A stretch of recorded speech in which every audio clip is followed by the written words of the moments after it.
రంగారెడ్డి జిల్లా ఇబ్రహీంపట్నం నియోజకవర్గం అబ్దుల్లాపూర్ మెట్టు మండల కేంద్రంలో ఉన్న రైతు వేదికలో ఈరోజు రంగారెడ్డి జిల్లా వ్యవసాయ అధికారి ఉష ఆధ్వర్యంలో భారత ప్రధానమంత్రి నరేంద్ర మోడీ రైతులకు సంబంధించిన పీఎం కిసాన్ 22వ నిధులను విడుదల చేసే కార్యక్రమం భారతదేశంలోని ఉన్న అన్ని రాష్ట్రాలలో ప్రత్యక్ష ప్రసారం ద్వారా ఏర్పాటు చేసి ఈరోజు సాయంకాలం రాష్ట్ర జిల్లా మండల అధికారులను ప్రత్యక్ష ప్రసారం ద్వారా వీక్షించి చాలని అధికారులను ఆదేశించడం జరిగింది. అనంతరం రైతు వేదికలో ఉన్న ప్రత్యక్ష ప్రసారం ద్వారా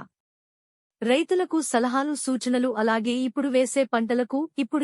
పంటలకు పీఎం కిసాన్ నిధులను వాడుకోవాలని రైతులకు ప్రత్యక్ష ప్రసారం ద్వారా తెలియజేయడం జరిగింది. ఈ కార్యక్రమాన్ని వివిధ గ్రామాల నుండి గ్రామ సర్పంచులు, ఉప సర్పంచులు, వ్యవసాయ అధికారులు, రైతులు భారీ ఎత్తున ఈ కార్యక్రమంలో పాల్గొని ఈ ప్రోగ్రాంను విజయవంతం చేశారు. ఈ కార్యక్రమంలో రంగారెడ్డి జిల్లా వ్యవసాయ అధికారి ఉష, రంగారెడ్డి జిల్లా ఏడీఏ టెక్నికల్ అధికారి పద్మజ, ఇబ్రహీంపట్నం డివిజన్ వ్యవసాయ అధికారి సుజాత, అబ్దుల్లాపూర్ మెట్టు మండల్ వ్యవసాయ అధికారి పల్లవి, అసిస్టెంట్ వ్యవసాయ అధికారి రఘుపతి, జూనియర్ అసిస్టెంట్ వెంకటేష్, అబ్దుల్లాపూర్ మెట్టులోని గ్రామ సర్పంచులు